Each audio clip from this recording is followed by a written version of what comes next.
bonjour, bonsoir à toutes et à tous et bienvenue dans l'émission F2M Toulouse. On est ensemble pendant 1h, voire 1h30 pour parler du TFC. Non, 1h30 quand même.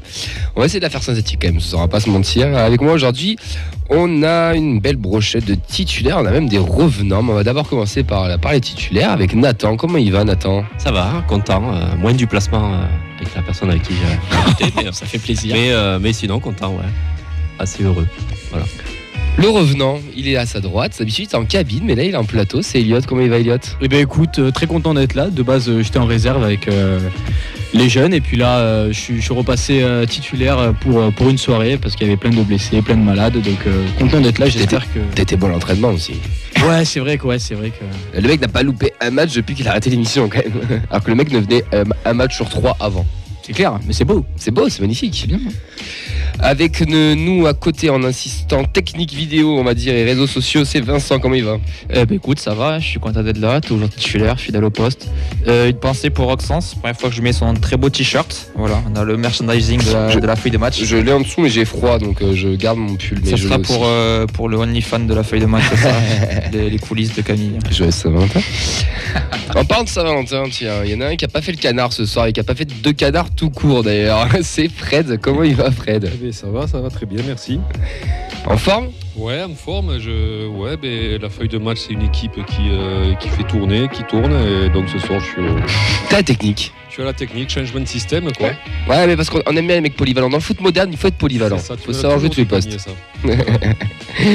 Allez, au programme de cette émission, messieurs, les actus du club, les résultats des féminines, des jeunes, un retour sur Toulouse-Rennes, la preview de TFCOM avec Bilal, qui commente pour le Phocéen qu'on appellera après, et le quiz de Vincent qui, pour la petite histoire, l'a fait à l'arrache parce qu'il m'a envoyé un message une demi-heure avant de partir en mode merde, j'ai oublié le quiz. Ah, mais c'est les meilleurs. Je m'en suis souvenu, c'est déjà pas mal. Et je pense que Fred aura un petit avantage sur ce quiz-là. Et je pense que Elliot, tu peux commencer à lire des livres d'histoire sur le TF, t'as 1 heure. C'est quoi ces préjugés là ? S'il faut. Donc années 80, je pense. Ouais, je pense que ça a dû ça. Non, il faudra de la culture, donc c'est compliqué. Eh ben écoute, je crois que je vais partir dessus. Vous allez faire l'émission à 4. Bonne soirée. Bonne soirée, ciao. Reste avec nous, Elliot, reste avec nous.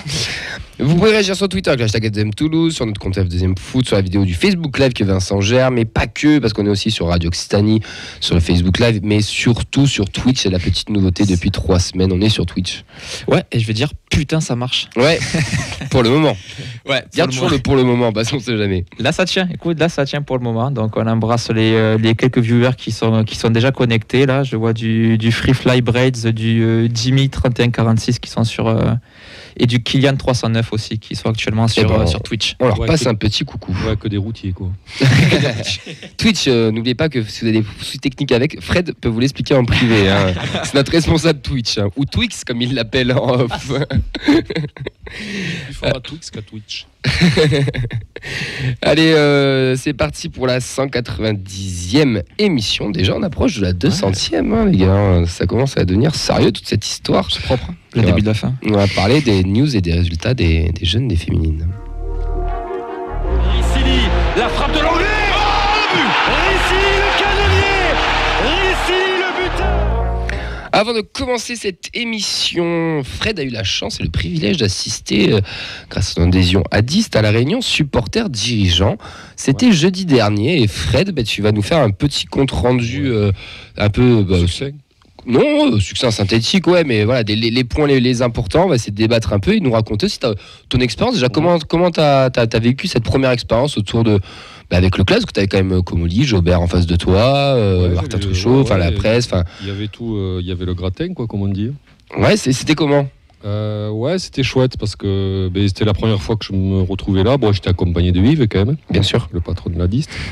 Mais ouais, non, tu vois, c'est des gens que tu vois à la télé ou que tu vois de très loin quand tu vas au stade.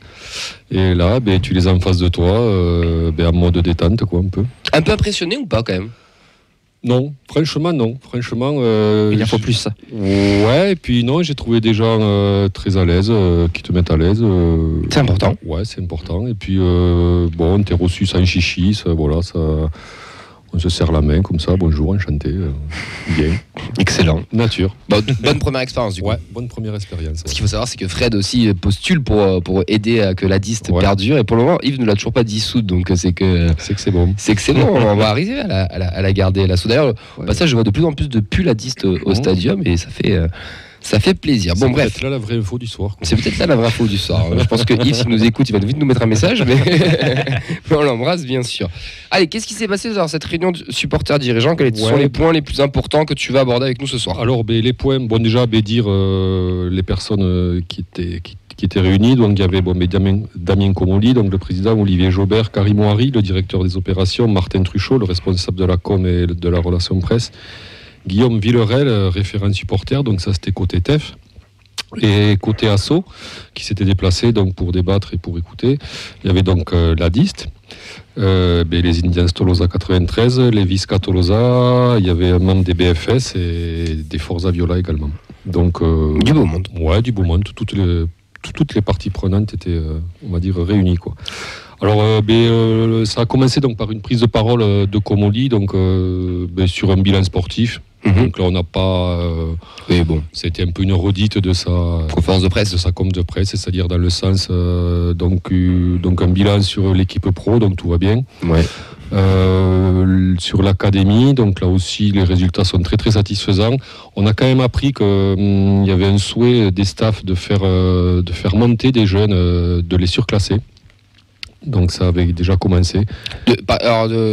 Chez les pros ou dans les catégories chez jeunes, les jeunes. Donc des U15 qui joueraient avec des U17 par exemple, ou des U17 avec des U19. Ouais. Donc c'est vraiment une volonté qui est mise en place pour les aguerrir, quoi. C'est ce qui se fait beaucoup dans les gros clubs. Hein, là, apparemment, ça se fait donc chaque week-end, quoi. D'accord. Même s'il nous a quand même précisé que les phases finales restaient la priorité. Bien sûr. Et que peut-être ça redeviendrait la normale à ce moment-là. Mais dans ce que tu dis, dans la N3 déjà, il y a pas mal de jeunes qui jouent des U19, qui font des apparitions et tout, donc oui, c'est c'est logique. Voilà. Un mot sur les féminines ou pas? Ouais, un mot sur les féminines. Bon, le constat, c'est que c'est compliqué pour la une, quoi. Enfin, la division 2, mais qu'il y a quand même une note d'optimisme avec l'arrivée de 3 internationales. Ouais. Donc, le discours, ça a été, donc comme a dit Comolli, il est optimiste pour le maintien. Quand tu regardes le classement, ça commence à être un peu loin, mais c'est vrai que ça peut vite aller, parce que s'il y a tellement un énorme fossé que si tu enchaînes 2-3 victoires, tu peux vite te retrouver dans la bonne balance. Et puis surtout, puis ce mercato là, d'hiver, quoi, qui a amené ces 3... Et dont la dernière en date, Olga Massombo, qui joue à Montréal, qui vient d'arriver. Voilà, et qui apporte vraiment une plus-value. Donc voilà. La data est intervenue ou on n'est pas forcément au courant? Non, il n'a pas trop. Il n'a pas trop insisté. Par contre, il a dit que l'effort se poursuivrait pour intégrer la section féminine vraiment dans la globalité du TEF, quoi. Intéressant. Voilà. Budget qui va monter. Voilà. Ok. Ensuite. Hormis le sportif. Donc après, hormis le sportif, qu'est-ce qu'on a appris? Donc après, ils ont parlé, on a abordé le sujet du mercato. Ouais. Donc pareil, donc là, satisfait. Et une petite précision, donc en indiquant que, alors ça vient tordre le cou un peu aux rumeurs qu'il y a sur Twitter, tout ça, sur les réseaux. Donc il a bien dit qu'il y avait un tiers des investissements de ce mercato. Non, il a dit que l'ensemble des investissements faits sur ce mercato d'hiver représentait plus d'un tiers des investissements du mercato donc estival. Donc pour lui, ça veut dire que... On n'est pas prévoyant, on anticipe le mercato d'été, quoi. Ouais, mais non, ça veut dire qu'ils n'ont pas mégoté sur le mercato d'hiver, quoi. Comme il avait dit, en fait. Il avait dit... oui, bien sûr. Ouais, donc ça s'est vérifié, quoi. Ensuite, qu'est-ce qu'il y a eu donc après, il y a eu une prise de parole du DG. Donc Olivier Jobert, donc là aussi très intéressant, qui a d'emblée remercié, qui s'est satisfait de l'ambiance au stadium cette saison. Donc il a remercié bien sûr donc les Indians pour le travail fait. Il les a remerciés sur le comportement aussi, donc ça il a beaucoup insisté sur le comportement donc d'ensemble du virage tâton et du stade en général, et même en déplacement. Donc voilà, même s'il y a eu un ou deux petits soucis, mais bon, des soucis mineurs, on va dire. Oui. Mais dans l'ensemble, très très content du comportement des supporters. Voilà. Donc, C'est bien, ça a souligné, c'est bien. Voilà, donc c'est l'occasion important. aussi. Hein. Ouais, puis ça fait plusieurs fois que c'est souligné. Donc ça fait. Quelle était la réaction d'ailleurs des guys contents ou pas plus que non, pas plus que ça. Quoi. Okay. Bon, après, ils ont. Mais si, oui, content que leur travail soit pris en compte. Et d'ailleurs, alors le représentant des Indians, donc c'était Clément, je crois. Okay. Donc il a abordé un sujet, puis donc il a demandé que les infrastructures du virage mises à disposition pour le groupe Indians soient améliorées. Et là, donc on a appris que en fait, ça bloquait au niveau de la métropole, quoi. Mais que c'était pas le club qui ne voulait pas, mais que c'est la métropole qui est d'ailleurs propriétaire du stadium. Qui notamment investir dans un perchoir un petit peu plus grand. Voilà. Donc, et Clément a souligné que par rapport aux autres clubs de supporters dans d'autres virages, dans d'autres villes, dans d'autres clubs, que les conditions de travail, entre guillemets, n'étaient pas optimales.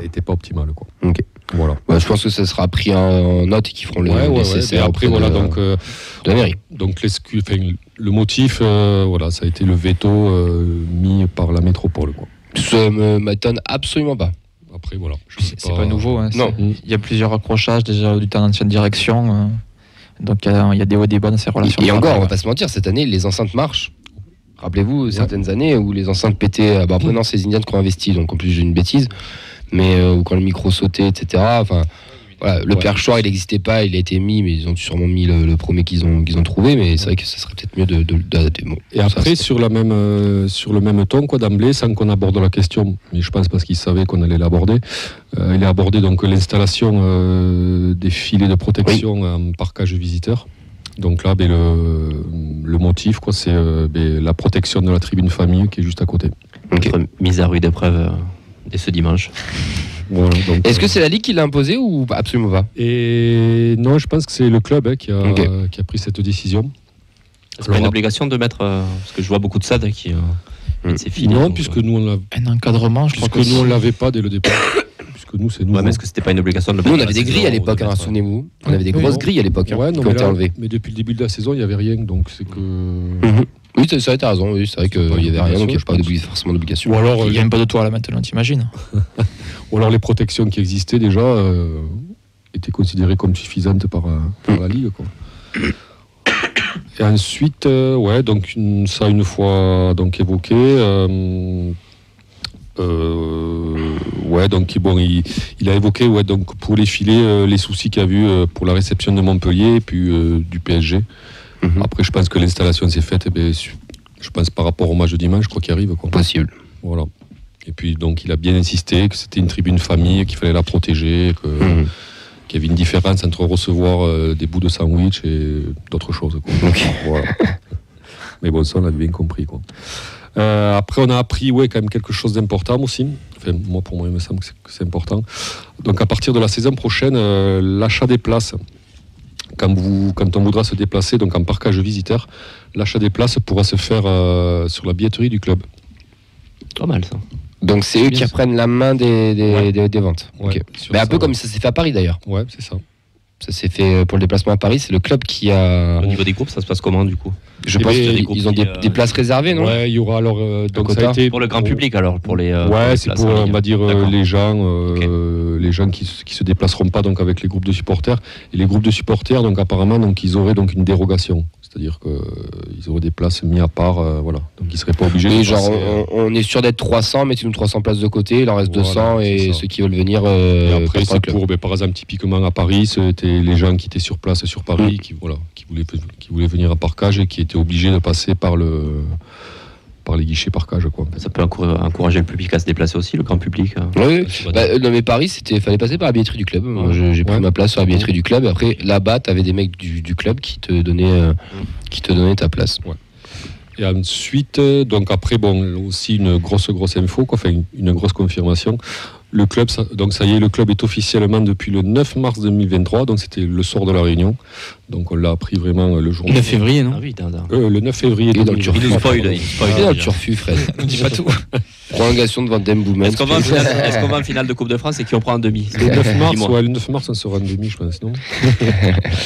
Ouais, donc l'officialisation donc devant nous de prolongation de la propriété, donc de l'achat, donc c'est officiel. Le club est propriétaire de l'ancien restaurant universitaire Daniel Fauché. Ouais, 15 millions d'investis, ça pour mettre tout aux normes et installer le centre de performance. Voilà, ça servira donc à héberger le centre de performance avec une mise en place donc espérée en 2025. Si c'est les mêmes qui font la LGV, ça sera en 2050, pour information. Soyez patients. Après, alors, petite précision sur la saison prochaine déjà, parce que certains se posaient la question. On sera en Ligue 1. Pour la Coupe du Monde de rugby, comment ça allait se passer? Ouais. Puisque le stadium donc, accueillera, je crois, 4-5 matchs. Ouais, c'est ça, ouais. Des matchs de poule et un quart de finale, pardon. Alors, ce qui va se passer, c'est que ça concernera les journées 4, 5, 6 et 7 de la saison prochaine. Donc, les journées 4 et 5 on les jouera donc à l'extérieur. La journée 7, on la jouera à l'extérieur. Et donc, vous me direz pourquoi la journée 6, on la joue à domicile. Enfin, on la jouera à domicile parce qu'on ne peut pas... le règlement Ligue, en fait, impose maximum 2 matchs à l'extérieur d'affilée. Et donc, pas 3. Et donc, pas 3. Et ni 4. Ouais. Et ni 5. Je me tarde de voir la pelouse à ce moment-là. Ça risque d'être assez... Eh bien, si la métropole n'est pas trop... Non, mais si la métropole n'est pas trop stupide, elle met une hybride. Mi-synthé, mi-herbe, comme ça se fait dans de nombreux stades. C'est-à-dire rechanger la pelouse ou investir. Donc vous savez très bien que ça se fera pas. De l'autre côté, est-ce que tu investis pour un événement qui est la Coupe du Monde? Après la Coupe du Monde, on aura quoi comme gros événement qui sera à Toulouse? On n'aura pas. Mais t'as toujours des matchs de rugby, t'as toujours le stade toulousain, ton hybride, elle marchera toujours. Ouais, de temps en temps, mais là, sur une concentration aussi courte. Mais une hybride, c'est quelque chose qui se fait beaucoup dans de nombreux clubs de rugby ou de foot. Je suis d'accord, mais la pelouse sera pas mauvaise. Non, je suis d'accord, mais quand tu vois qu'ils sont déjà très justes, puisqu'ils font les travaux pour le toit maintenant en cours de saison, qu'ils vont en plus en fin de saison à l'arrache élargir le terrain sur les côtés pour que la dimension de terrain de rugby soit bonne, donc empiéter en plus un petit peu sur les couloirs et tout. Ils sont dans l'urgence là. Donc faire une hybride dans le timing, c'est impossible. Surtout que les travaux de toiture ont commencé. Non, ça montre que le stadium, il n'est pas vieillot, mais bon, il commence à vieillir un peu aussi. Ouais. Il faut de la rénovation, c'est l'entretien plutôt même. Et après, je pense qu'à terme, se posera une autre question, mais bon, on y viendra. Quid du stadium, quoi. Non. Non. Ouais, si. Attends qu'on gagne une Ligue des Champions avant. Je pense pas que. Vraiment qu'on va bouger là? Moi, je pense que le club, à terme, de toute façon, on le voit, il y a beaucoup de clubs qui souhaitent être propriétaires. Tu peux l'agrandir encore le stadium? Je sais pas. Ouais, je pense. Pourquoi faire? Mais alors à ce moment-là, il faudra que Redbird en prenne possession. Bon, on n'en est pas encore là. On n'en est pas encore là. Mais ça viendra, je pense. Donc après, on a. Après, oui, on a eu comme annonce, alors aussi très importante, le Fan Days que tout le monde réclamait, à corps et à cri. Le Fan Day aura lieu le 6 juin 2023, le lendemain du déplacement à Monaco, pour la dernière journée. Et donc, il a été reprécisé également que le match de gala qui aurait dû avoir lieu donc, à début de saison se jouera à Monaco et qui était prévu dans le pass Forza Viola. Oui.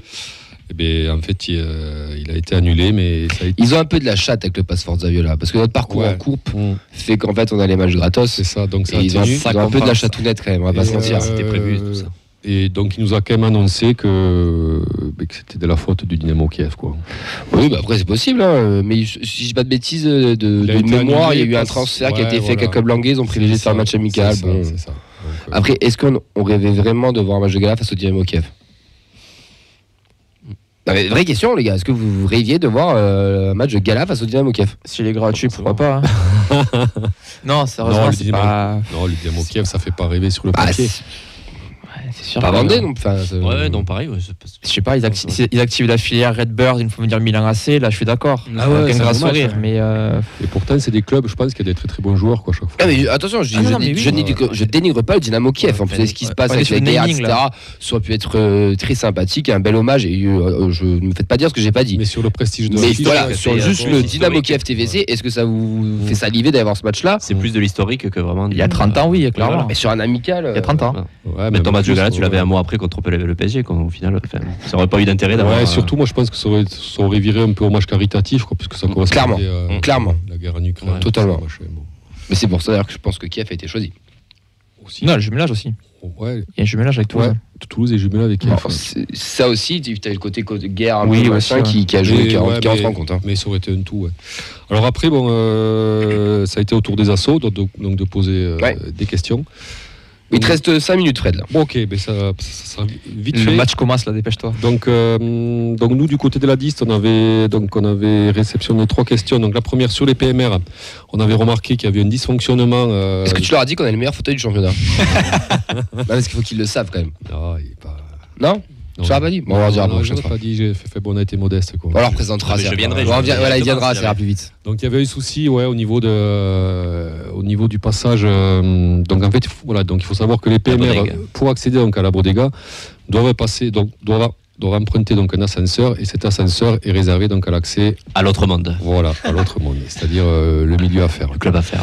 Ouais. Et très souvent, on avait remarqué que les vigiles n'avaient pas l'info comme quoi les PMR avaient le droit d'emprunter cet ascenseur-là, puisqu'il faut un bracelet pour pouvoir accéder au truc. Que les PMR... Attends, du coup, t'en as fait l'expérience. Je suis passé sans bracelet, au forcing. Non mais c'est ça, malheureusement, l'expérience, qu'il y ait une communication qui soit pas forcément optimale, quoi. Donc au moins le message est passé. J'espère qu'en interne il y aura du... Donc ça nous a été confirmé que ça ne se reproduirait plus. Ben voilà, pour moi c'est positif. Après alors on a insisté sur le fait que c'était pas la faute. Non, c'est une histoire de com. Non, après, les mecs, c'est des intérimaires pour la plupart. Non mais voilà, s'il n'y a pas les infos derrière, tu peux pas leur en vouloir. Voilà. Il y a une logique. Non mais il y a du bon sens, voilà. Il y a du bon sens en se disant. Quand tu vas la monter pour la bodega. Voilà. Non mais je leur ai dit, écoutez, quel ascenseur il y a autour là. Donc voilà, c'est le seul. Donc. Ouais, mais carrément. Et même je soupçonne qu'il ait appris grâce à un tweet de la feuille de match, quoi. Est-ce que tu dirais qu'on pèse? Moi, je n'ai pas peur de dire. Non, mais est-ce que il contrôlerait pas tous les réseaux? Oui, c'est plus ça, par contre. C'est ça. Ensuite, alors après, on avait aussi abordé le cas des JCS. Je ne sais pas si vous vous en rappelez. Jeunes citoyens supporters. Voilà, c'était un programme destiné donc aux jeunes. Voilà. Autour du TEF, ça durait. Il y avait des thèmes sur un an et les jeunes bossaient là-dessus. Ouais. Et voilà, donc le club était partenaire, tout ça. Donc il y avait il se faisait certaines choses donc ensemble. Et donc là, il nous a été dit que ça allait être réactivé, que c'était en cours de réactivation. Donc, très bien. Donc pareil, donc auprès de la mairie, ils sont en train de reprendre contact. Parfait. Avec les personnes. Projet, tu n'as pas participé, Elliot, toi? Plus jeune, sûrement, si. Il y a 2-3 ans. L'année dernière. Bien joué. Non, Auxence y a participé, ça je le sais, mais toi tu t'en as fait partie ou pas? Ouais, je suis allé voir 2-3 matchs avec c'était le service jeunesse là, je crois c'est le service jeunesse, et même on avait été visiter l'intérieur du stadium, tous les vestiaires, on avait vu Moubélé sous la douche. Bon, c'était un peu bizarre à ce moment-là, mais non, mais sinon on avait meilleur souvenir. Et c'était plutôt sympa, et puis c'est sympa qu'il ait quand même réactivé parce que Moubélé, la douche ou les deux ouais. Non, c'est bien qu'il ait réinstallé quand même. Non mais c'est intéressant. Auxence peut mieux vous en parler, mais c'est Toulouse Football Club qui a pris le. Oui, il faut un peu par rapport à ça. Ça se fera par le biais de cette fondation. Voilà, mais c'est plus du tout trop la même chose. Mais pas mal de gens ont découvert le stadium grâce au JCS. Il y a eu des visites du stade. Enfin nous, moi je sais qu'avec mon collègue, on a même fait commenter un match TFC Lille avec le service jeunesse. Les gamins sont venus commenter en tribune presse un TFC Lille. Enfin c'est une expérience de ouf pour des gamins qui ont 13, 14, 16 ans. Du coup, Harry Barger sur Amazon Prime, c'est aussi la JCS ou pas? Non, ça c'est une autre histoire. Bon, on enchaîne. Alors, bonne nouvelle, ça revient en tout cas. Ouais, donc pour terminer aussi sur les places, une demande de Henri qui nous suit très fidèlement. Donc il avait demandé, il y avait une mise en place au stade toulousain notamment où tu pouvais, quand tu avais acheté donc ta place et que tu ne pouvais pas te rendre au stade le jour du match, tu pouvais la redéposer sur le site du club, donc sur le site du stade toulousain, la revendre au prix où tu l'avais acheté. Donc on a posé la question, voir si ce principe pouvait être mis en place donc à Toulouse, sachant que ça se fait dans d'autres clubs de foot. Alors il nous a été répondu que le stade toulousain le faisait parce qu'ils étaient complets donc à chaque match et que le TEF n'allait pas encore dans cette direction, enfin, ne proposerait pas ce service-là tant que le stadium ne serait pas donc Monsieur Comolli a dit sold out après, régulièrement. Pour te couper, avec ton abonnement, tu peux télécharger une place juste pour un match pour la donner à quelqu'un que tu ne. Que là, c'était dans le cas, tu vois, où tu peux pas te déplacer, tu peux pas venir, tu veux récupérer ton argent, quoi. Et voilà, donc Mais je peux te dire que ça se fait déjà. Tu peux le faire. Ouais, mais là, ça aurait été sur le site du Avec club. toi-même. Oui, Vraiment non, bien sur sûr, le bien site sûr. du club, tu sais, donc un truc encadré ou vraiment. Oui, non, bien sûr, il n'y a pas de limite tu de. fais pas de business oui, non, dessus, bien sûr. machin, tout ça. Voilà. Après, moi, j'ai des potes qui sont réglo, donc ils les revendent au prix qu'ils Ouais, les ont toi, achetés. je sais Mais... que t'es au top. Ouais. Après, bon, il a été évoqué vite fait aussi le déplacement donc à Montpellier, qui apparemment, enfin, ça sera donc un gros déplacement. Donc, le club a dit qu'il allait travailler avec le club de Montpellier pour que ça se passe. Assurer Voilà, les conditions. pour que ça se passe dans les meilleures conditions possibles. Hashtag le scénic de Nathan. Il est prêt, ça y est. Il arrive. Voilà. Ensuite, C'est bon, nickel. on a la métropole. Une minute, il te reste. Là, bon, la métropole, on en a parlé. On avait également évoqué la possibilité de créer un espace dédié donc à l'histoire du club. Ah. Chose, on trouvait que ça manquait. Donc, retracer l'histoire du stadium, retracer l'histoire du club à travers des objets, des photos, voilà. Une sorte d'exposition. Ouais, une sorte d'exposition. Donc, alors pas un musée, mais une expo. Ouais, t'as raison. C'est exactement ça. Et donc, il nous a été répondu. Alors, Monsieur Komouli n'y voyait pas trop d'intérêt sur le long terme, mais il a dit que l'idée était bonne. Et notamment, donc Karim Ouari a dit qu'ils allaient y réfléchir et peut-être sur un format temporaire ou voilà. Ouais, des expos one shot, ça se fait beaucoup dans pas mal de lieux Toujours culturels. pareil, tout ça. bon, l'excuse, le souci, que le stadium, il n'est pas Il accessible. mérite, Voilà, donc il faut trouver un endroit, voilà, donc adéquat, donc accessible à tout le monde, etc. Nous, on a des idées, hein, n'hésitez pas à nous contacter, Ouais, nous on ça, sait où nous, le on en a. faire, on a des gens qui sont très chauds. Ouais. Nous, on peut. Alors après, on peut pour le terminer, allez, vite fait, 10 secondes sur la boutique, parce que je sais que ça intéresse les gens. Alors pourquoi la boutique au stadium n'est plus ouverte comme avant voilà. Ben, en fait, ils se sont aperçus que les jours d'ouverture non-match, que l'affluence à la boutique ne permettait pas de gagner de l'argent. voilà, de gagner de l'argent. Tout simplement. D'où la boutique en centre-ville. Voilà, d'où la boutique en centre-ville et l'ouverture donc uniquement les jours de match. En évoquant aussi également le problème de la grandeur. Ouais. Donc on sent quand même, tu vois, qui commencent à évoquer par certaines choses que ça commence à être un peu exigu, quoi, tu vois. Mais ils ont de l'ambition en fait. Voilà, Du c'est ça. développement, ouais, c'est Oui, ils ont de ça. l'ambition. C'est ça. Si avec du foncier à côté, c'est un truc qui peut se voir aussi sur l'avenir. Hein. D'autres infos importantes, Fred, ou pas? Non, c'est tout, c'est fini. Eh ben, très bien. fini. On peut retrouver le compte rendu qui a été fait sur la page de la 10, sur la page Sur la- Ça page à 10, ouais, et ça a été Ouais. partagé là sur un commentaire, pardon, Bah sur ouais, le live et- Twitch et sur le Facebook Live, vous pouvez retrouver tout Sur en détail. Twitter, sur Facebook. Et, voilà. Sur la liste. Et puis n'hésitez pas à nous contacter, quoi, si vous avez des choses à faire remonter. des choses à réclamer. Voilà. Des pulls inconfortables, n'hésitez pas. Merci Fred. De rien. Merci beaucoup d'avoir assisté à tout ça. Nous, on va enchaîner. Est-ce que tu as des questions quand même peut-être des gens sur Là, le- j'ai eu quelques réactions sur différentes plateformes. Là, j'ai discuté avec Free Fly Breads au fur et à mesure sur Twitch, au fur et à Ouais. mesure de l'émission, sur différents éléments. D'ailleurs, un élément dont on parlait avec Nathan concernant les places PMR à honneur qui sont un peu plutôt basses et qui permettent pas non plus une visibilité excellente surtout par rapport aux anciennes qui étaient quasiment côté loge. Ouais. Et Faudrait donc, juste cette milieu parce difficulté-là. qu'on était quand même assez loin. Quand tu viens au stade, c'est une expérience aussi ambiance. Mm. Là, tu étais un peu trop loin dans les loges. Là, c'est vrai que bon, moi, ça me va. Certains ont du mal avec le fait d'être un peu ras pelouse. Voilà. Donc, on peut avoir un juste milieu, ce serait bien. Et un petit point, il disait aussi par rapport au grillage, enfin au filet de Mhm. protection du parcage, au moins par rapport à d'autres parcages dans l'extérieur qui sont pas si loin que ça du stade, et surtout ça coupe pas trop le champ de vision. Oui, Parce bah, que et c'est puis, vrai que il y en a certains, c'est des cages. voilà, exactement. Alors après, je répète, c'est juste un compte rendu, c'est-à-dire qu'on rend les choses telles Bien sûr, qu'elles se sont passées, on ne donne pas d'avis particulier, voilà. bien sûr. Chacun Pas son- pour l'expo, ça, on On a bien compris. Là, on est chaud. Là, on est grave chaud. Le TFC affrontera Rodez en quart de finale de Coupe de France. Après s'être brillamment qualifié face à Reims, c'était déjà la semaine dernière, messieurs. Le match se déroulera le premier match. Attention, roulement de tambour et une super horaire de 18h45. Voilà, on a gagné une demi-heure. Allez, a gagné. bien. Voilà. Une demi-heure. Je garderai mes mots. Gratuit pour les passes Forza Viola. Donc, pour ceux qui sont abonnés à Forza Viola, moins 50 pour les passes, moins 50% pour les passes Viola. Sinon, 10 € virage, 15 € carte de virage et 20 € en honneur. Un petit mot rapide sur la prestation des Violets, messieurs, sur ce match de Coupe de France. Qu'est-ce que vous avez pensé de cette qualif? C'est un peu loin, j'avoue, mais Alors, rapide. Tu prends le match TFC Rennes, tu fais copier et tu colles sur TFC Rennes. Ok. C'est le même scénario d'une domination de début de match, puis un déclic avec du jeu en contre, puis la maîtrise de l'adversaire et après tu... On a mieux maîtrisé ça quand même. Oui, quand même, on a mieux maîtrisé, mais au final, le scénario il est assez similaire parce que c'est une équipe aussi qui joue, qui n'est pas venue pour atteindre les contres et où finalement nous avons attendu et nous avons toujours gardé ce côté tueur. Et puis le soupçon de chance, quoi, des équipes voilà, Qui vont la gagner. Ouais, qui vont Est-ce la qu'on peut gagner. rêver d'ailleurs, messieurs? Je vais vous le dire chaque semaine, mais est-ce qu'on doit rêver? Est-ce qu'on peut rêver? bah Là, t'es oui, obligé bien de sûr, rêver. ouais. Là, Auxence, il dirait non, le maintien, c'est important. Ah, Il est pas là, on peut lui Ah, cracher mais il dessus faut ce soir. rêver. Il nous écoute, Ah, mais il nous chaque- salue d'ailleurs. Si on rêve pas maintenant, on rêve quand On rêve quand on aura le tableau, on a de l'avance en Ligue 1, on n'a rien à jouer de plus en Ligue 1. On est à notre place, on avait dit en début de saison, Oui, bien on est sûr. 11 ou 12e. Là, on se doit de rêver. On a 11 points d'avance sur le 17e. On joue Rodez à domicile. Avec un peu de chance, on peut pourquoi pas avoir un tirage à domicile. Donc, c'est aberrant de dire non, il faut pas rêver, place au championnat. Elliot, t'as envie de rêver?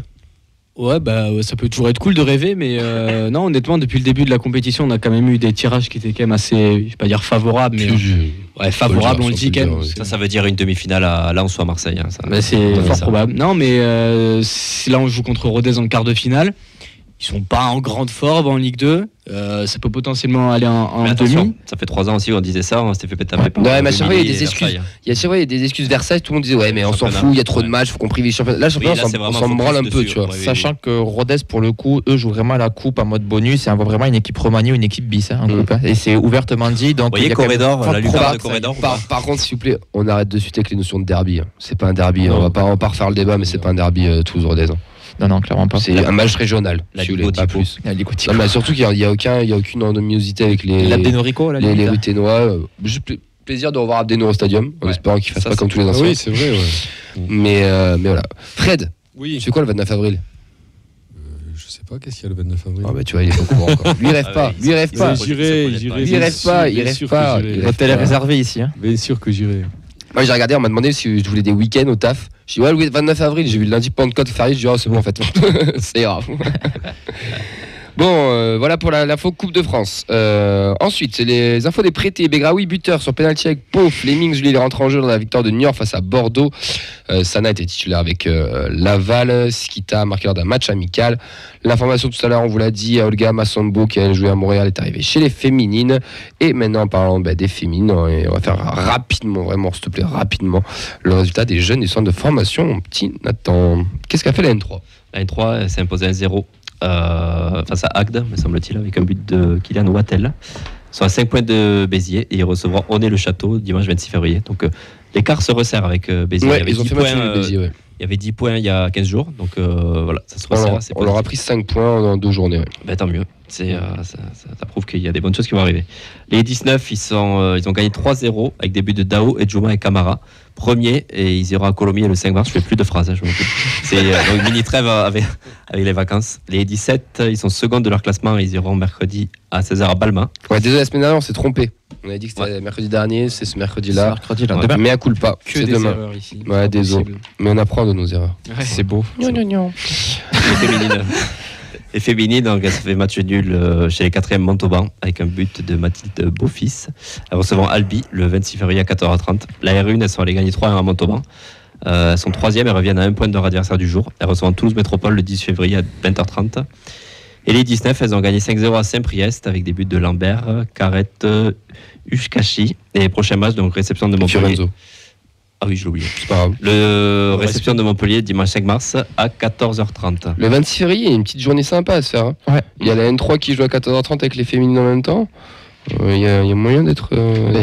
Là, c'est vrai que les féminines, quand même 3 matchs extérieurs sur 3, c'est quand même compliqué à suivre là. Ouais. Mais là, le match nul à Montauban, pas mal, hein, parce que Dommage, quatrième Montauban. Hein. Ouais. Et elles menaient au score. Elles mais menaient, C'est ça, ouais, elles avaient ouvert le score, Ouais. c'est dommage. Puis fin de match, hein, je crois, l'égalisation. Hein. ouais, Et, 75, je crois. Ou ouais, ouais, assez je tard, sais ouais. plus exactement. Mais ça va mieux et c'est toujours des points grappillés sur les autres. Puis Combien ça fait de retard là la R1 qui continue, 8 points, je crois. 8 points. Sur le premier non relégable. si je Oui, me après on a dit, hein, en cas de bonne série, ça peut aller vite aussi. puis, dans le sens, hein. puis la R1 qui continue de gagner aussi, c'est Ouais. peut-être que je sais pas comment ça se passe, il faut 2 divisions d'écart ou pas, mais si on a une équipe qui se maintient en D2 et l'autre équipe qui monte en D3 dans la Non, future tu D3, peux pas, je crois pas, tu peux pas. Non, tu peux pas, D2, D3. Ah, D2, D3 Mais oui, Si, tu peux, je pense. donc vu qu'il a fait D3 l'année prochaine. 2 D2, tu peux pas. Non, tu peux pas, non, mais si tu as le maintien de l'une, la montée de l'autre, c'est comme ça aussi que je prépare l'avenir avec Oui, 2 équipes exactement. performantes. Tu fais un vrai poil là pour le coup. Exactement.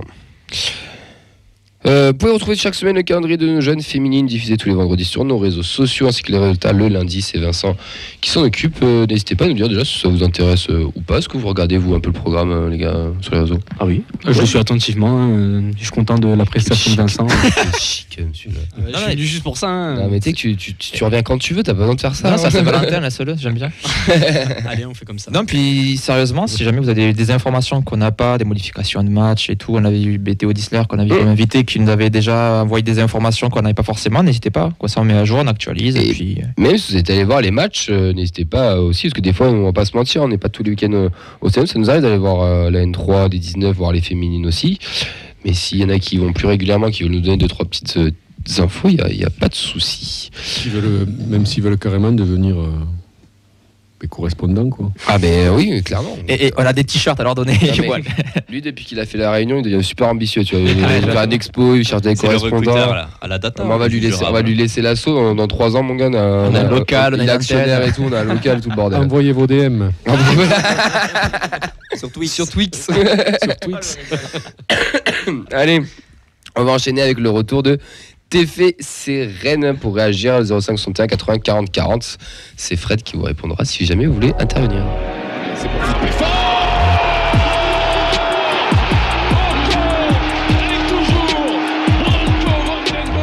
Branko Van Den Boomen était absent pour ce match et il était une petite gêne aux adducteurs. Et on avait un doute un petit peu sur sa non-présence et au final, absolument pas, puisque le travail a été fait, messieurs. La compo, Max Dupé, Dessler Roux, Nicolas Seine, Soiseau, milieu de terrain, Spiring, Shaibi, Dayagereux, Ratawa Bouklaldainga pour animer l'attaque. Sont rentrés en jeu Denis Genreau, d'ailleurs qu'on fera un petit mot après tout à l'heure sur lui, Ado, Bierman et Diarra. Une première mi-temps efficace, puisqu'on a marqué par 3 fois avec Ratao qui aurait le score, Aboukla vient doubler la mise et Dalinga met le 3e sur une passe décisive du Marocain. Messieurs, quel est un but après contre son camp, pardon, deuxième mi-temps de, j'allais dire Christophe Rouault, n'importe quoi, de Anthony Rouault. T'es fier chez Amazon, toi, fais attention. Hein. Ouais, tu vois, mais j'ai quand même, tu vois, je l'avais Oui, cité, je suis bon joueur. Votre avis sur le match? Ben, tu prends le match de Reims, tu fais un copier-coller Connard. et tu as le match de Rennes. Non, honnêtement, Ne le laissez pas rentrer à la bodega, s'il vous plaît. Ne laissez pas prendre l'ascenseur. je suis assez d'accord avec ce qui a été dit tout à l'heure, les prémices de ce qu'a dit Vincent pour présenter ce match-là. C'est une équipe, j'ai l'impression qu'on a changé de visage face à des équipes qui sont plus solides aussi, ce qui nous faisait défaut en première partie de saison. Donc là, vraiment, en fait, au-delà de faire des simples contre-attaques, c'est que c'est vraiment des attaques placées, quoi. Ça va très vite. En 2-3 passes, on arrive à se projeter vers l'avant. Donc le match, on le résume comme ça. On a été solide. Rennes a forcément plus dominé, avait plus la même mise sur le ballon. Mais nous, dans la projection vers l'avant, et on est vraiment incisif, quoi. Face au but, on est chirurgical, quoi. C'est ce qui nous manquait aussi. D'ailleurs, je suis content aussi, en parlant du mercato, j'avais dit que le salut viendrait du mercato estival aussi, pas que du mercato hivernal. Et on a vu avec Dalinga qui est sur un nuage aussi. Donc voilà, ce match-là, voilà, on a un TEF qui change de visage, qui est plus dominant face à des équipes à sa portée, comme on l'a vu à Strasbourg par exemple, sur la dernière victoire à l'extérieur. Et là où on est plus en réaction, quoi. On subit, ce qu'on avait du mal à faire avant, et on se projette. Voilà, en 10 minutes, on met 3 buts. Donc voilà, moi ce que j'en retiens de ce match, c'est vraiment le changement de visage de ce TF qui arrive à subir et se projeter vite, quoi. Ouais, pour moi, c'est tu prends le match de non, je répète. non, plus sérieusement, comme l'a dit Nathan, c'était des attaques qui étaient placées, qui étaient quand même bien construites, et pour avoir rebu les 3 buts à tête reposée, parce que sur le moment, j'étais pas très bien. Ouais, c'est ça.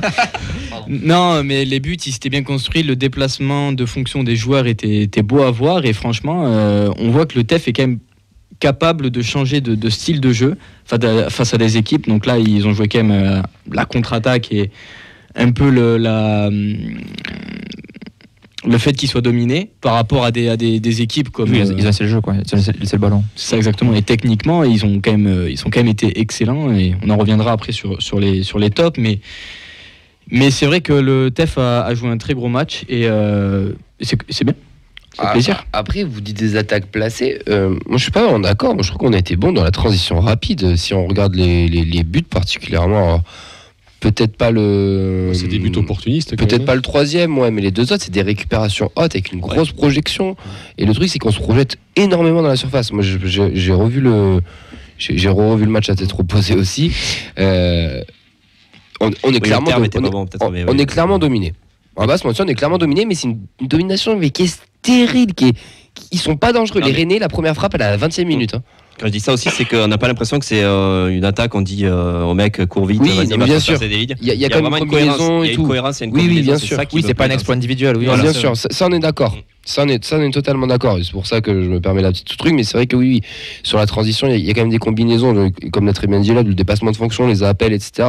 C'est sympa. Et d'ailleurs, les trois de devant ont été très bons avec un Aboukla qui était stratosphérique. Moi j'ai trouvé et Dalinga qui montre aussi que c'est un joueur de profondeur et de contre aussi, puisque il avait beaucoup de mal avec la possession en début d'année. Et là, comme par hasard, on change un peu de manière de jouer offensivement. Et c'est là où il est le meilleur. Donc, Puis il sait bien faire le sale boulot d'attaquant, pardon. Celui où il doit partir dans le vide, il sait très bien qu'il n'aura pas le ballon, mais il attire deux défenseurs avec lui, ça il le fait très bien. Et il le fait très intelligemment parce que vraiment, il y a 2-3 fois où ses courses dégagent un couloir, un espace. Et on a un joueur qui jaillit. Il a servi beaucoup. Comment c'est un vrai calvaire pour les défenseurs. Ah oui, clairement.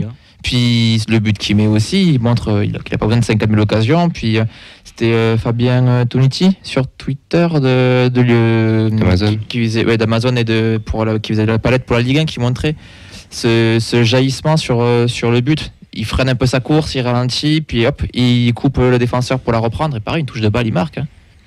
Non mais on les a punis. On les a clairement punis. Les mecs, ils ont fait 2 erreurs, ils se sont fait péter en 2 minutes, ils n'ont pas compris ce qui arrivait. Ils s'attendaient pas, je pense, à ce genre de match où ils voyaient peut-être un TFC plus haut. Ouais, plus joueur. Oui, plus joueur. D'ailleurs, tu vois, j'ai pris quelques stats là, ceux-ci du TEF qui les a mis, mais cette stat m'a interpellé. Rennes a fait 606 passes, on a fait 278. Alors, j'ai pas le taux de réussite de chacun, mais je trouve déjà l'écart est énorme. Non, mais l'écart est énorme, t'as presque 400 passes de plus, mais alors qu'on se sent pas en difficulté quoi sur ce match-là, mis à part aller en début de les Rennais, ils étaient pas dangereux. La première frappe, elle est à la 20e ou 21e minute. C'est pas celui qui nous a mis le feu, c'est Doku. Moi, je trouve que Doku, il a quand même été. Ouais. Bien géré, je sais pas, même on y reviendra après, mais un Dessler un petit peu en difficulté, moi j'ai quand même trouvé, mais après Doku reste un client aussi, mais après voilà, on a été chirurgical, on devait maximiser nos occasions et on l'a fait. Puis on a su gérer le score, et ça c'est un truc qu'on ne savait pas forcément faire les autres années, qu'on savait même pas forcément faire il y a quelques mois. Le CC de Rouen quand même. Oui, clairement, parce qu'on était là, on s'est dit tous d'accord que s'il y a un deuxième but, la match, voilà. Et la barre aussi à la mi-temps fait du bien côté Rennais là, quand il tape la barre. Oui. C'est pas le même match aussi, ça revient à 3-1 à la mi-temps. Là, d'arriver à 3-0 au moins à la mi-temps. Peut-être tape le poteau aussi en deuxième. Oui, puis même au-delà de ça, on marque 2 buts hors jeu aussi, en plus. Non, qu'un seul, non ? Non, un seul hors jeu. Oui, pardon. Le deuxième, il est validé. On le met quand même, je veux dire, c'est pas, même si hors jeu, ça veut dire qu'on était capable d'aller là, donc on a eu beaucoup d'occasions qu'on a su mettre au fond. Et qui, par rapport à avant, il ne faut pas 50 pour concrétiser. Ouais. Non, tu veux pas réagir ? Oui. Ah oui, je t'écoute. Non, sur les buts, ouais, comme dit Nathan, ouais, ça part de très beaux mouvements, mais ces mouvements sont conclus après par des buts un peu opportunistes, tu vois. Il y a toujours un arrêt du gardien, mais t'as quand même un mec de devant qui suit et qui marque. Donc ça veut dire que tout le monde est concerné devant, qu'il y a du mouvement, qu'il y a du monde dans les surfaces, comme tu disais, Camille. Donc ça c'est positif. Et puis on est sur une bonne période quoi, là ça fait 2-3 mois où tu as l'impression qu'il peut pas nous arriver grand chose, tu vois. C'était la crise il y a un mois et demi. Mais tu vois, je reviens sur le match de Reims, le premier but c'est barre, ça tape le dos du gardien, ça rentre. La Rennes fait une barre, tu vois. Oui, c'est la réussite de l'équipe du moment aussi. Réussite du champion. Il y a des moments comme ça où tout réussit. Mais après oui, c'est vrai qu'on arrive quand même à produire de très très beaux mouvements offensifs. Et on s'aperçoit également que les recrues d'hiver s'intègrent assez bien quoi. Le Chilien là, Soiseau apparemment. Très bon. Quel régal. C'est un régal. Ouais. Je le revois au milieu des 4 Rennais là, quand il se défait. Ah oui, le slalom sur 30-40 mètres. Non mais je pense qu'on va se régaler avec lui. Après à voir voilà si et les recrues d'été là sont en train de donner leur pleine mesure quoi. Je veux dire Aboukla il fait peut-être son meilleur match. Ouais. Aboukla il est très intéressant. Alors, on l'a pas partiellement critiqué ici, mais je trouve que là, t'as un mec qui est venu aider son pote en défense, qui a défendu et qui a donné de sa personne en attaque et qui a su jouer bien les coups. C'est-à-dire, on lui reprochait des fois d'être trop individualiste. Ça reste un avant-centre. Il faut aussi une part d'individualisme. Mais là, il était juste la passe qu'il met pour Dalinga sur le but de Dalinga. Ouais. Il peut dribbler, il peut essayer d'aller le provoquer, de le taffer. Et tu peux peut-être pas forcément lui en vouloir non plus. Puis il met sa petite passe, bam, but. Et après, c'est positionné en finisseur aussi. Là, il était là, il touche le poteau. Il peut marquer aussi sur le premier but. Après, c'est le genre d'action, il faut voir s'il le répète, quoi. Donc ça veut dire qu'il aura progressé. Parce que... je trouve qu'il progresse quand même. Ouais, mais oui, il progresse. Mais c'est pour ça, les gens, il faut que vous compreniez que voilà, les mecs, ils arrivent, il faut du temps, quoi. Il faut intégrer plein de choses. Voilà, ça se fait pas comme ça. Surtout quand tu joues devant, quoi. Voilà, il faut intégrer des combinaisons, des affinités, voilà. Le jeu sans ballon. Voilà, le jeu sans ballon. C'est plus important que le jeu avec ballon d'ailleurs. Ou que la stat. Et là, tu t'aperçois, comme Dalinga, quoi, pareil. Donc, Dalinga, il est en train de livrer toutes les promesses qu'on avait en début de saison. Mais il faut laisser du but. Mais les deux ont un potentiel incroyable parce que, comme tu dis, pour laisser le temps de maturer la chose, ils sont arrivés. Puis les mecs sont jeunes. Ils sont jeunes, ils sont arrivés en juin-juillet, dans un nouveau championnat qu'ils ne connaissent pas. C'est hallucinant d'être avec tout ce nouvel univers et de rester à être prêt aussi vite. On a eu des joueurs pas dire de meilleur talent ou autre, mais des joueurs qui étaient censés être meilleurs ou plus aguerris, qui ont mis beaucoup plus de temps à s'adapter à un jeu toulousain, alors ce qui venait déjà de la Ligue 1, qui était déjà français, qui n'avait pas autant d'obstacles. Là, on a potentiellement 2 gars, Dalinga, il peut finir à 15 buts. Quoi, mais il est déjà à 8, je crois d'ailleurs. Ouais, voilà. Mais Dalinga, moi je trouve qu'il fait pas plus que. Enfin, si, il fait un peu plus, mais il est dans la continuité de ce qu'il fait depuis le début de la saison. Oui. Sauf qu'il est un peu plus efficace. Oui, que ça réussit. Ouais, voilà. Donc du coup, c'est mieux. Mais en soi, la confiance. Et puis l'équipe joue mieux, quoi. Ça se voit. Tu vois, là derrière, c'est huilé, donc ça arrive bien. Les ballons arrivent bien. Là, on est vraiment sur une très très bonne période. Alors. Est-ce que sa saison est lancée à Thaïs là ? Oui. Ouais. Pour vous, ça y est, c'est le titu. Lancé, Titu, c'est le seul pour le moment qui a le niveau devant, malheureusement, par rapport à Ado, à voir aussi avec le retour de Hilé, mais au moins. Moulich. Moulich, oui. Et au moins, ça me prouve, il y a Hilé qui va revenir, pourquoi pas, pour une fin de saison. Bon, après, il faut s'y remettre aussi des croisés, donc ça risque d'être un peu plus long pour lui. Mais oui, je pense qu'il est dans une dynamique positive, il commence à prendre ses marques. Non, il faut laisser, ça y va. Il faut laisser du temps aux recrues, il faut leur laisser du temps.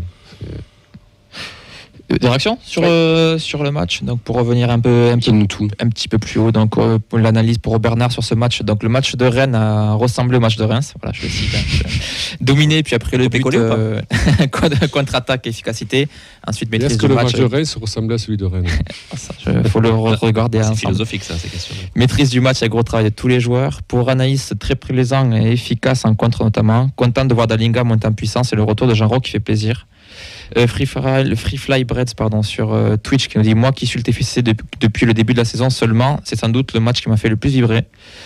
Et il souligne aussi sur le rôle de Dupé quand même dans les 10 premières minutes, qui nous sort un bel arrêt aussi et qui nous maintient quand même dans le match, 20. mine de rien. Première frappe à la 20e. Ouais, il fait un bel arrêt quand même. Oui, bien sûr, mais la 20e. Donc Bernard qui nous dit par rapport à Dalinga qui va être monstrueux et dans un an on aura du mal à le garder. Oui, c'est classique. Comme tous, hein. Oui, comme tous, clairement, oui. Non, je voulais rebondir sur quelque chose aussi. Je veux dire, au PSG, ils ont du mal à les garder aussi. Par rapport au match, on sait qu'il y a un mois de mars qui arrive là avec une potentielle épopée en coupe. On tape le gros à un bon moment, je trouve, à domicile. C'est-à-dire un déclic qui peut faire office. On parlait tout à l'heure de rêve, où il y aura peut-être un gros match à sortir pour pourquoi pas envisager. Il faut passer Rodez d'abord, mais de voir pourquoi pas un jour le Stade de France. Donc on tape le gros au bon moment, ça va donner de la confiance aussi aux joueurs, parce qu'on reçoit tous les gros à domicile. C'est un gros malade quand même. C'est un gros qui était malade. Oui, un gros malade, mais voilà, il fallait aussi, certes malade, mais 6e, qui joue la Coupe d'Europe cette semaine, donc il y avait quand même, ça reste quand même le Stade Rennais. Il y avait Gouiri, il y avait une très belle équipe. Après, tous les éléments n'étaient pas alignés non plus pour eux. Oui, mais au moins, ça permet au TF de se mesurer à ce genre d'équipe, et puis... Voilà, ça peut faire office de déclic pour cette seconde partie de saison. Le vrai révélateur, moi je pense, sur ce challenge qui a été lancé là, par Comoli, ça va être dimanche, moi je pense. Ouais, on va venir juste après avec notre invité d'ailleurs. Il faut que je l'appelle, non? Écoute, j'allais t'envoyer un message, mais c'est vrai que pendant nos top et nos flops, tu peux commencer à l'appeler. T'es top, toi, Elliot. Ceux qui sont sur la fiche, ou peut-être toi, les tiens, je sais pas. Les autres textes, vas-y. Non, t'es pas obligé, tu peux en avoir d'autres, mais quels joueurs t'as impressionné ou que t'as aimé ce week-end? Alors c'est pas loin, je vais commencer par la personne qui m'a le plus impressionné, c'était Camille qui chantait comme un malade dans les tribunes.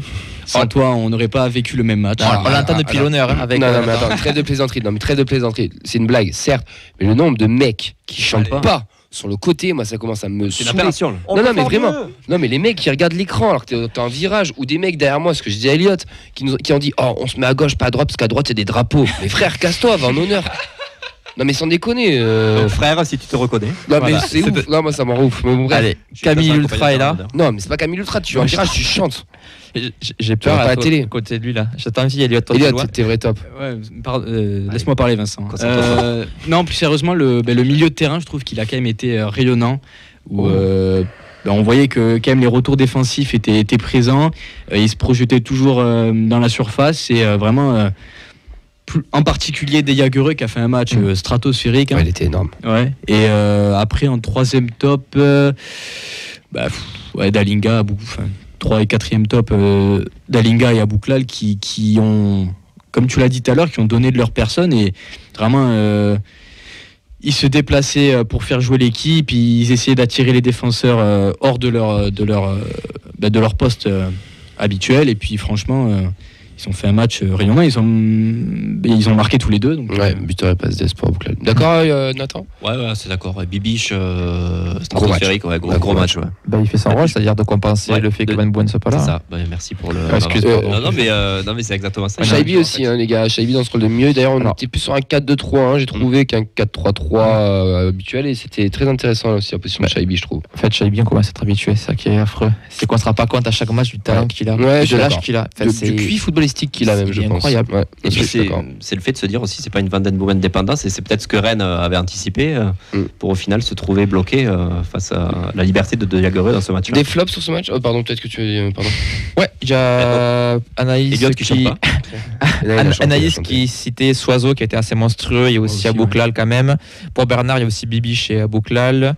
Spearing cité par Freefly. Ouais, il a raison. Ouais. Parce que après toujours travailler dans l'ombre. Mais je suis d'accord sur ce dispositif-là, sur le rôle des milieux. On le voit sur beaucoup de phases. On avait vraiment 5 joueurs qui quadrillaient vraiment le terrain, qui empêchaient les Rennais concrètement d'avancer.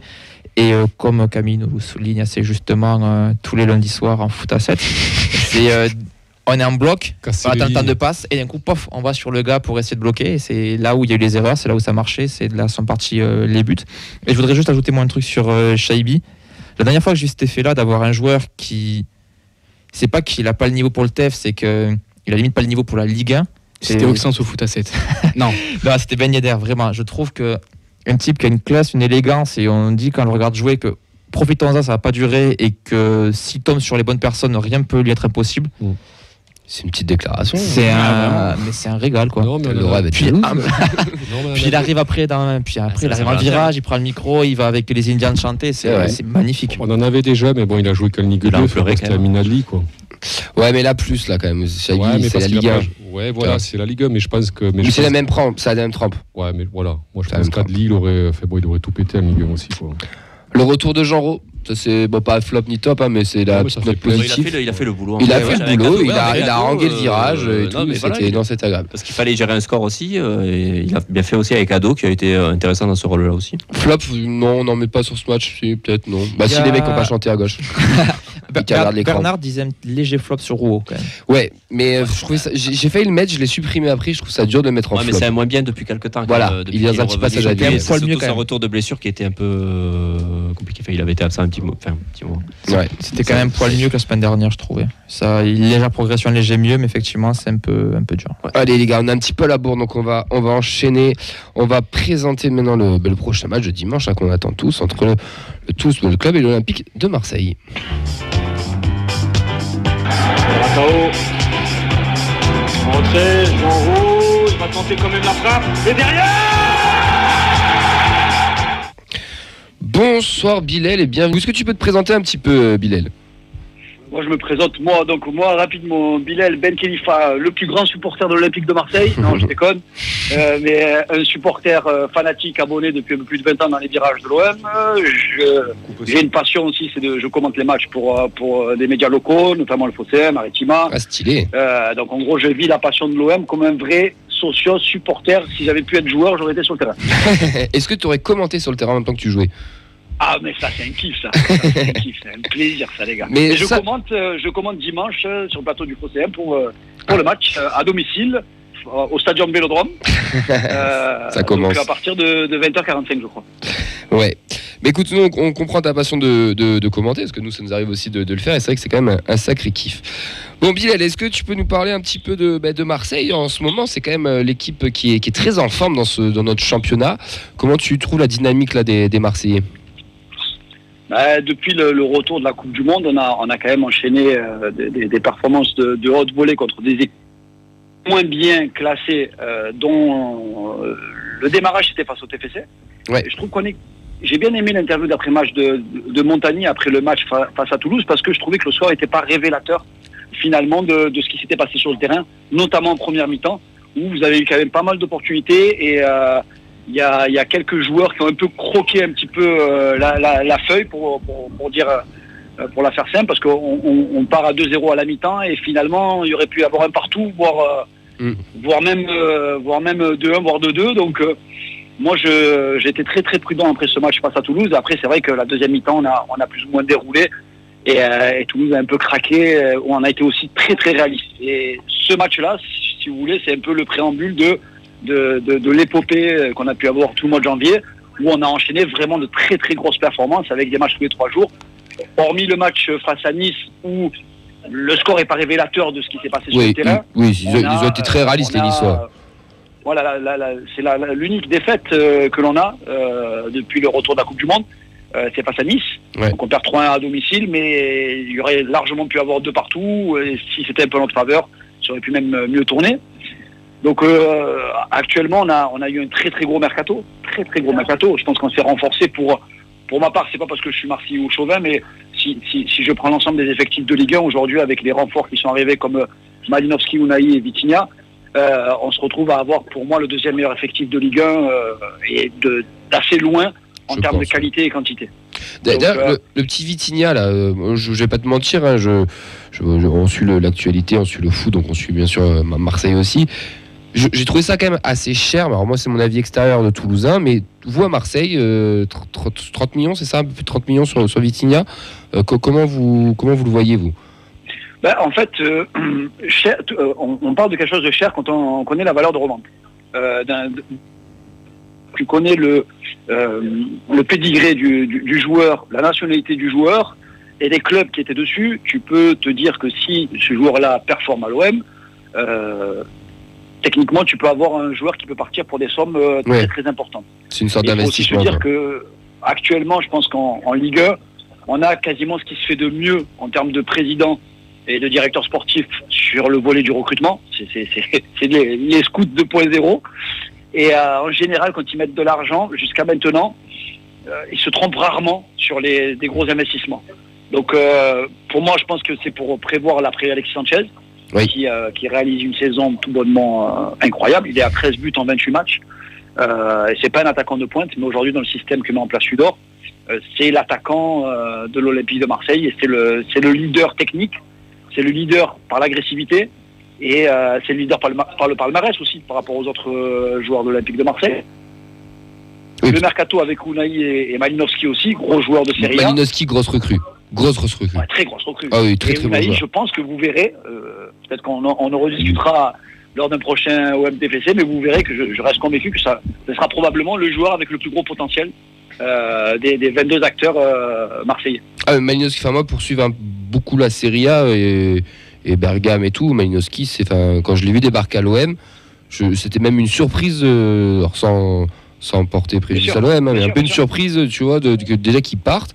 Et non, c'est une très bonne pioche et très bonne trouvaille de la part des Marseillais. Il est arrivé dans quelles conditions? Il était libre, il était quoi? C'est un prêt ou un transfert sec, Malinowski? Non, c'est un transfert. C'est un transfert.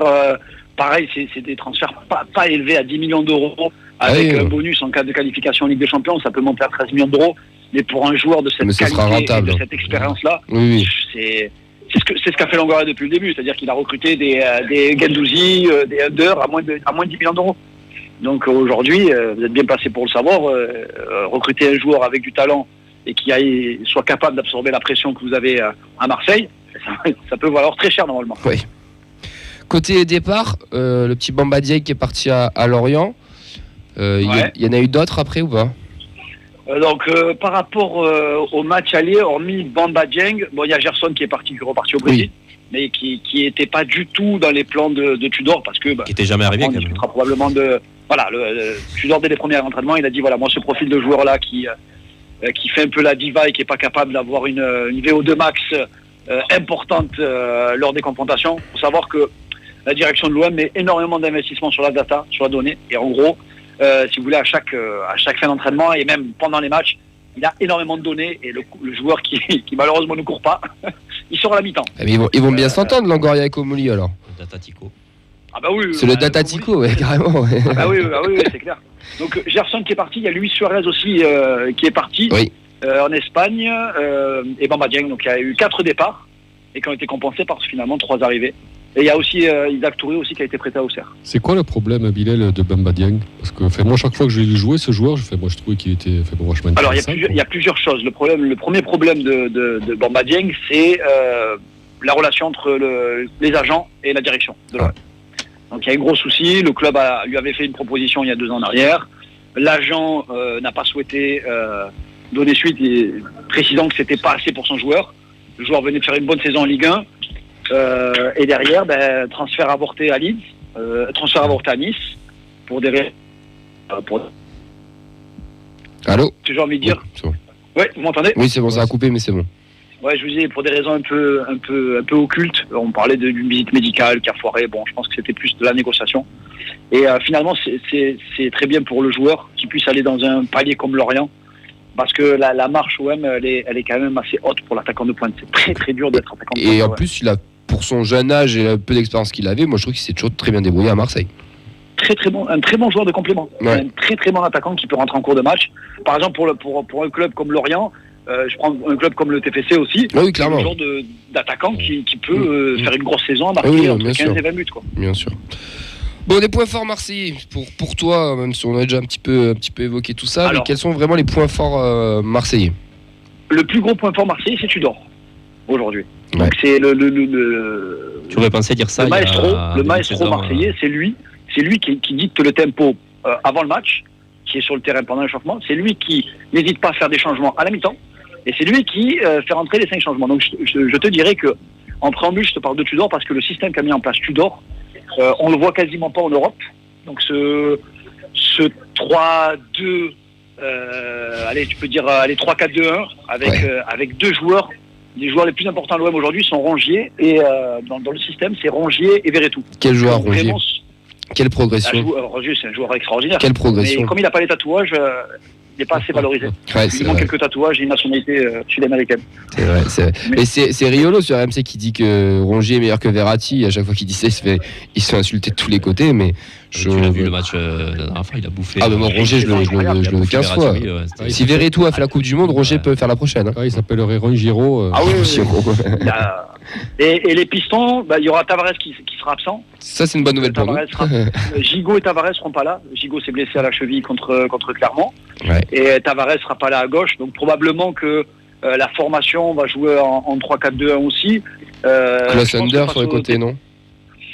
Je sais pas, parce que vous êtes la meilleure attaque d'Europe sur les 6 derniers matchs. Donc la question qu'on se pose, c'est on va peut-être affronter le Barça. Le Barça du Sud-Ouest, c'est nous. Hein. Depuis le 6-1 qu'on a pris. On se pose la question aujourd'hui. Non, mais nous aussi, ça nous a fait un déclic le 6-1, on va pas se mentir.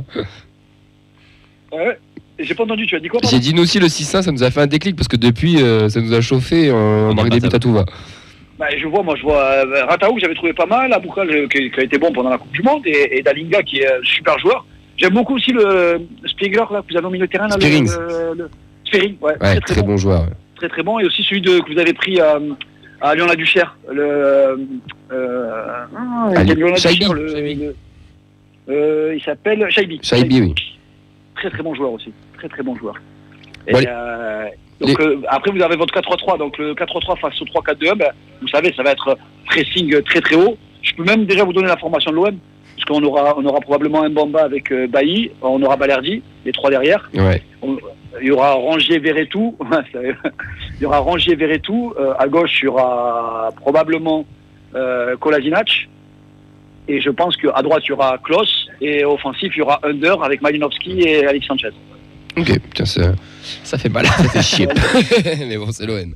Bon, les points faibles. Les gars, les gars, c'est. Non, mais oui, après, moi, je vais pas te mentir, hein, je suis supporter toulousain, j'espère, le machin, tout ce que tu veux, mais je pense qu'on vous prend au plus des mauvais des moments. Autant Rennes, la semaine dernière, c'était soit une dynamique de merde, c'était sympa, autant là, vous, c'est vraiment le.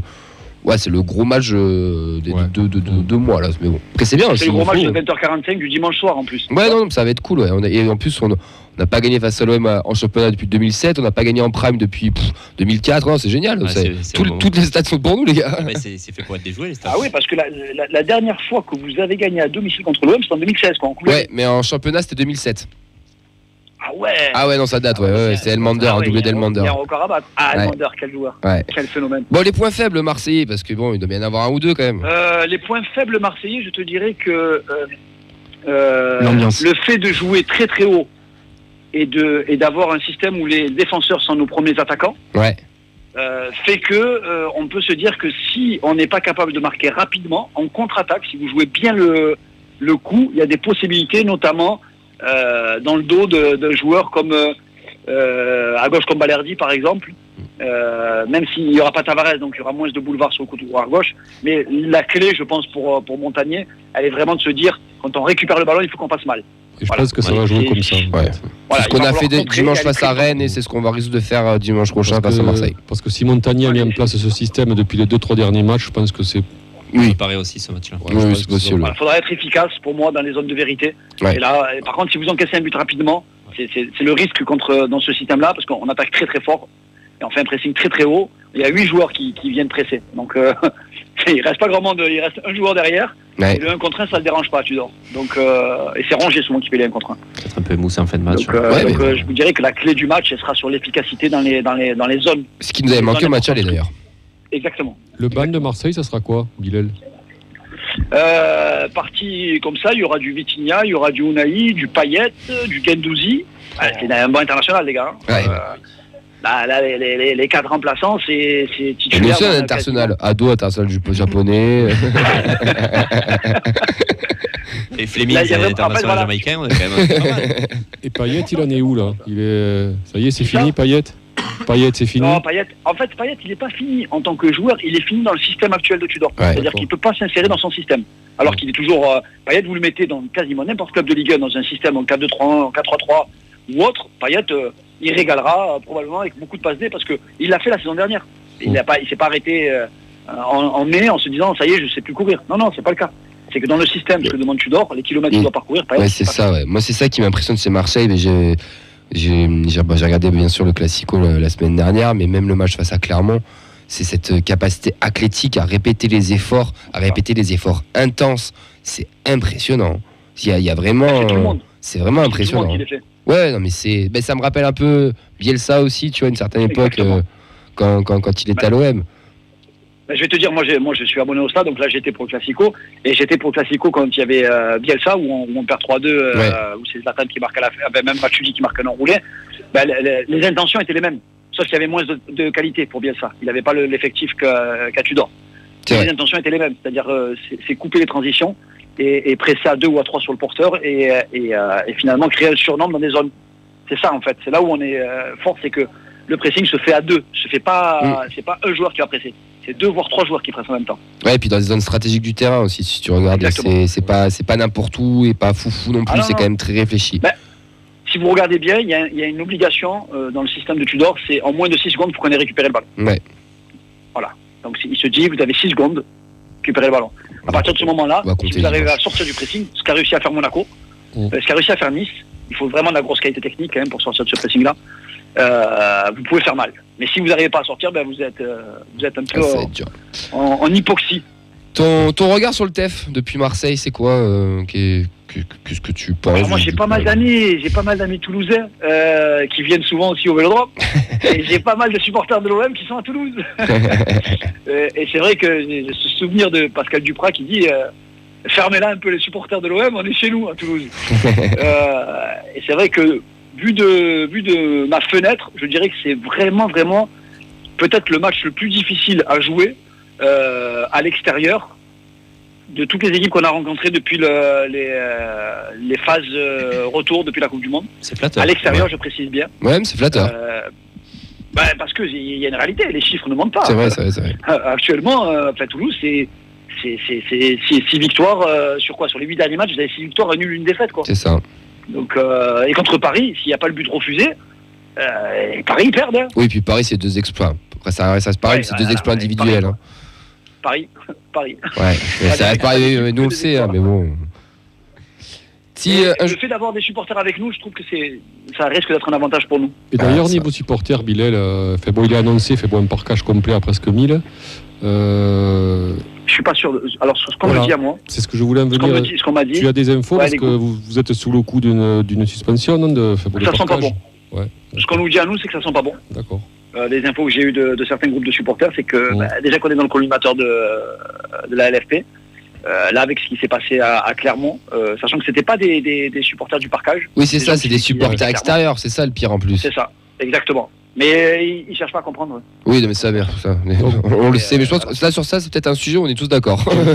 Donc... voilà, c'est l'OM, on s'en fout, il n'y a pas de question à se poser. Donc je te dirais que probablement... possible comme parquage vide, quoi. C'est possible qu'il y ait un parquage vide, c'est possible. En tout cas, les groupes se préparent comme si on se complique à 4 heures, donc c'est pas très compliqué en organisation. Ouais. Non, ça serait dommage, joueur du TFC que tu voudras à Marseille, t'as le droit d'en choisir un, là, c'est Noël, t'as le droit d'en prendre un, tu nous prends qui? Pour la Saint-Valentin. Pour la Saint-Valentin, ouais. Pour son profil, je te dirais Spiring ou Shaibi. Ouais. C'est le premier qui nous dit pas Spiring parce que je trouve qu'il a quelque chose de différent.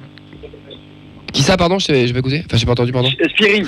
Oui, Spiring, mais ça, tu prêches un convaincu. Voilà. Comme disait Nathan, t'es un des premiers à ne pas nous dire Van Den Boomen, donc ça fait plaisir. Non, il est trop lent pour jouer à l'OM. Ça, je suis d'accord. Ça, je suis tellement d'accord. Tu connais le foot, quoi. Ouais, c'est vrai, parce que quelqu'un qui cite Spiring, c'est quelqu'un qui intéresse au foot. C'est quelqu'un qui est dans l'ombre, Spiring, et que ça fait plaisir de le mettre un peu en avant. Il a du talent. Présent au stade dimanche, donc non, mais en commentateur sur le Phocéen, c'est ça? C'est ça, exactement. Allez, on va passer au prono. De quoi, pardon? À partir de 19h45, on prend l'antenne. Ok, parfait. Petite pub. Oui, mais il a totalement raison. Nous, 19h45, on sera sûrement déjà dans le stade, mais c'est une sorte de prise d'antenne aussi, c'est ça. Ou prise d'apéro, ça dépend pour certains. À mon credo. C'est de température, quoi. Allez, on va passer au prono. On terminera par toi, Bilal.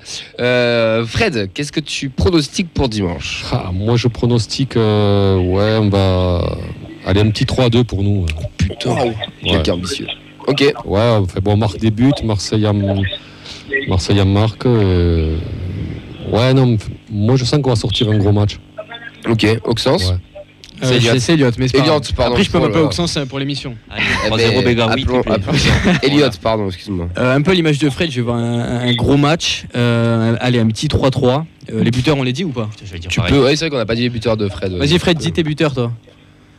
Tu connais pas l'équipe, elle du coup ça l'aidera. Ouais, Dalinga. Je te les donne si tu veux. Qui est à Marseille? Non, à Marseille, Sanchez. Sanchez, ça va marquer. Puis Rongier, là, aux abords de la surface, il va traîner. Et bam. Elliot.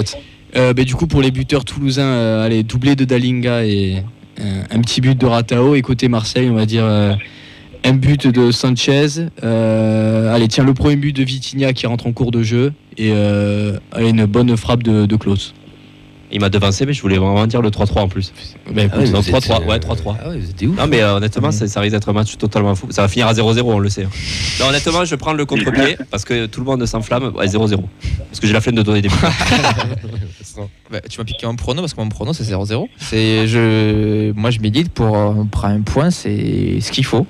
Okay. Je veux dire, je vois pas l'exploit et même le 0-0 c'est un exploit pour moi. À 3-3 on prend le point aussi. Oui, non mais c'est vrai. Ouais, mais à 3-3 on gagne aussi. On met un quatrième à 3-3. Je vais être objectivement, moi je vois bien à 0-2 pour Marseille. Et après, mon côté supporter me dit un partout, ça me va, je signe. Bilal, qu'est-ce que tu vois pour dimanche?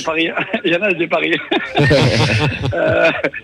Moi, je vois bien 3-1 pour Marseille. Si Toulouse ne ferme pas le jeu, je vois bien un 3-1 pour Marseille. Non, on fermera pas le jeu. Ça, c'est un truc, tu vois, autant des années, oui, autant cette année, maintenant, depuis 2 ans, on ferme pas. Entre nous, les équipes qui mettent pas le bus, en général, ils peuvent souffrir. Donc, je te dirais un but d'Alexis Sanchez, Malinowski et Mbamba. Oh oui, quel joueur aussi, Mbamba. Quel joueur. Gratuit. Ouais. Gratuit. Putain, c'est beau ça. Je pense qu'on va se régaler quand même. C'est gratuit. Bon, en tout cas, Meilleur Bilal, transfert de l'OM des 20 dernières années, les gars. Bilal, un grand merci à toi. C'était vraiment très chouette de t'avoir parmi nous. Bon match pour dimanche. Et, Merci à vous, les amis. et du coup, on garde ton contact pour les prochains OM TFC, TFCOM. La Et finale c'est de quoi la Coupe de France. Voilà ce que j'ai dit. Si tu veux, on se donne rendez-vous le 29 avril. Ah, ce serait beau, ça. Mais par contre, entre nous comme ça, vous n'avez pas le palmarès, laissez-la nous. Non, jamais. Non, après, moi, je tiens à dire à Bilal que.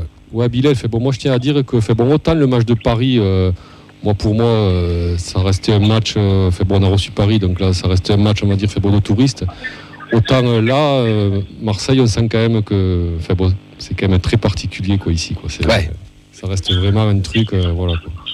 Il n'y a vraiment que cette équipe-là, quand elle se déplace, on sent que voilà. Ah bah il y a les vrais Marseillais qui viennent de Marseille, puis il y a les Marseillais d'Aucanville comme on appelle ici. Et voilà, ça a toujours été un peu de bonne guerre aussi, c'est normal. Mais c'est ce qui fait qu'on aime le foot et qu'on aime ce genre de match. Ouais. Bien sûr. C'est sûr. Vous avez le rugby, les gars, déjà, vous n'avez pas le droit. Ouais, c'est vrai. Mais après, Toulouse est plus une ville de foot que de rugby. Attention, c'est pas forcément toujours vrai que c'est une ville de rugby. Ouais, c'est vrai. C'est autour de Toulouse que c'est du rugby. Ouais, c'est exactement. Exactement. Mais bon, vous avez eu John Alou à Marseille, donc tout est possible. C'est vrai. Ah bah écoutez les gars, moi, si vous voulez à Marseille, n'hésitez pas. Je vous amène au stade, les gars, je vous mets en mode virage. Vous venez avec nous dans le virage. Avec grand plaisir. Au revoir, Bilal. Mais non, mais toi, ça va être dur en fauteuil, c'est sûr. Mais non, avec grand plaisir. Non, mais en tout cas, écoute, on se retrouve au Stade de France le 29. Ouais. Allez, avec plaisir. Ciao, bon match et bonne soirée. Merci. Bilal. Ciao. Allez messieurs, on va enchaîner avec le quiz. Et c'est pas Oxens ce soir, c'est Vincent qui nous l'a préparé. Le quiz de Vincent. De suite, après le jingle. Ah, il est pas parti de Fred qui essaye de cliquer. Et maintenant, c'est le quiz de la feuille de match. La vieillesse est un naufrage, disons. Il était en train de craquer un fumier dans les cabines. Il voyait plus rien avec la fumée. Il a dit putain, il nous dit gueule. T'es en train de négocier avec Bilal. Allez, on va partir sur un quiz historique. Hein. Devine les joueurs, comme dirait Oxens. C'était mon imitation d'Oxens. Voilà, je suis vraiment désolé. Ah ouais, Vas-y, c'est refais-le. bel hommage. Hein. Non, il a une famille et tout, donc quand même, le pauvre. Je vais vous citer des joueurs qui sont passés à Toulouse et à Marseille. Donc voilà. Je l'ai. Alors, il y en a plein. Ouais. Laure Barthès, déjà oublié, parce que c'est trop facile. Fred. Oublié aussi. Ouais, c'est vrai, ouais. Oublié aussi Dalmat, parce qu'il passe dans tous les clubs de la Terre. Mais Donc, vas-y, pourquoi t'enlèves tous les joueurs qu'on connaît? mais justement, parce que ça va être trop facile. Alors, je les ai classés par ordre chronologique. Hein. Les plus anciens, ça va être années 80. Les plus récents, ça va être du récent. Bah, tu files trop d'indices, là. Ouais, parce qu'il y en a qui sont très compliqués. Elliot, comme t'as aucune culture, je t'autorise. avec lui.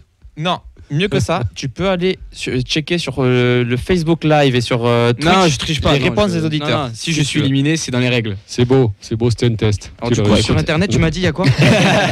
Allez, c'est chacun pour sa gueule. Je vous souhaite les équipes. Allez, on commence avec Toulouse-Fontaine. Durand. Ok, il est tellement chaud ce garçon. Toulouse-Fontaine, TFC, Ah, Bordeaux, OM. Et donc, il a joué TFC entre 80 et 89. Dès que c'est les années 60, il est là. Donc, j'avais la Ligue des Champions et l'équipe de France comme indice aussi. C'est Jean-Philippe Durand. Deuxième joueur, AS Béziers.